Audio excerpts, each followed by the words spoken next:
AITA for refusing to let my child share a room with their step-sibling. I, 36F, am a mom to a wonderful 10-year-old boy, Ethan. He's my world, and it's been just the two of us for the past 5 years since I divorced his father. Ethan is a sweet, sensitive kid. He loves reading, building elaborate Lego sets, and is starting to get really into drawing.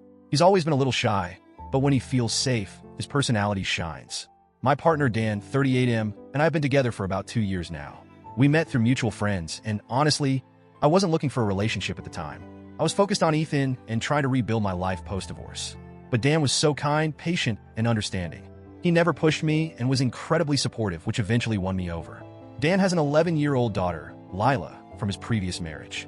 Lila is with us every other week, and she's a great kid, outgoing, funny, and very sweet. She and Ethan get along really well, which was such a relief to me. I know how tricky blending families can be, so seeing them laugh and play together felt like a win.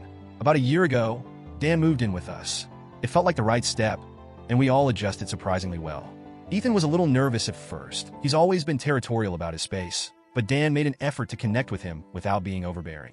I thought we were on the right track. Both Ethan and Lila have their own rooms in our house. Ethan's room is his sanctuary. It's filled with his favorite books, his art supplies, his posters. Basically, it's him in room form. Lila has her own room too, even though she's only here part-time.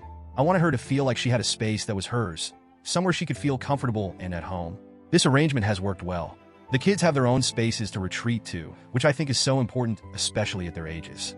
They're both at that stage where boundaries and privacy are starting to matter. But recently, Dan brought up something that's thrown me for a loop. Dan works from home and has been using our kitchen table as his office.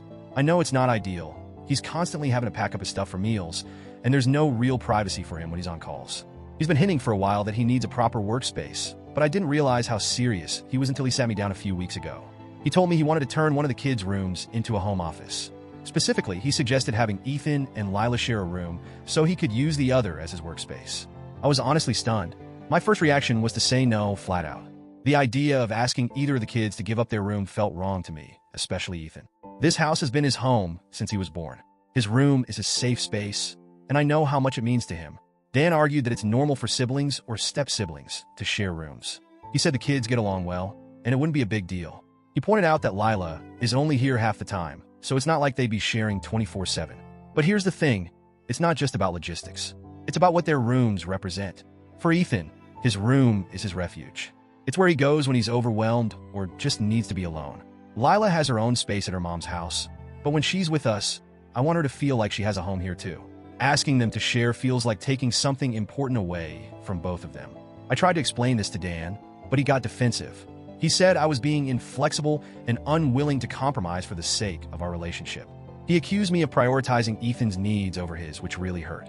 He even said that my refusal to budge was making him feel like an outsider in our home. I felt awful hearing that. I don't want Dan to feel excluded or unimportant. I really don't. But I also feel like it's my responsibility as a mom to protect Ethan's comfort and boundaries. To try and meet him halfway, I suggested some alternatives. I proposed setting up a small workspace in our bedroom. Our room is big enough to accommodate a desk, and while it's not ideal, I thought it was a fair compromise. I also suggested rearranging the living room to carve out a more private area for him. But Dan dismissed both ideas, saying they wouldn't work.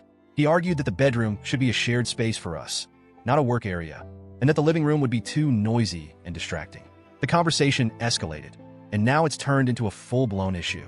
Dan keeps bringing up how he's the one making all the sacrifices in our relationship.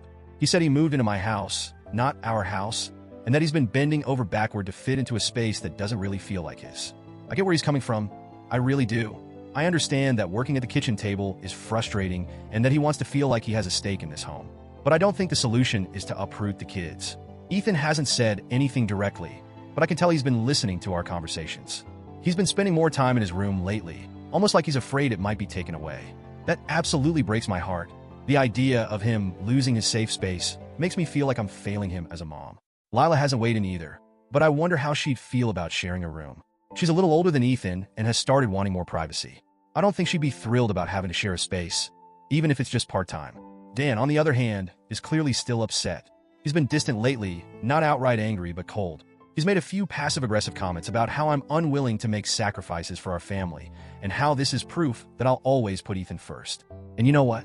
Maybe I am putting Ethan first. He's my son. I'm his mom. Of course, I'm going to prioritize his needs, especially when it comes to something as fundamental as his sense of security in his own home. But at the same time, I don't want Dan to feel like he's second place. I love him, and I want our relationship to work. I want us to be a happy, blended family. I'm stuck. I don't know how to navigate this without hurting someone. If I stand my ground, Dan might continue feeling like he's not truly part of this household. If I cave, Ethan and possibly Lila could end up feeling displaced and resentful. So, Reddit. AITA for refusing to let my child share a room with their step-sibling to make space for a home office? How do I balance the needs of my partner and my son without tearing our family apart?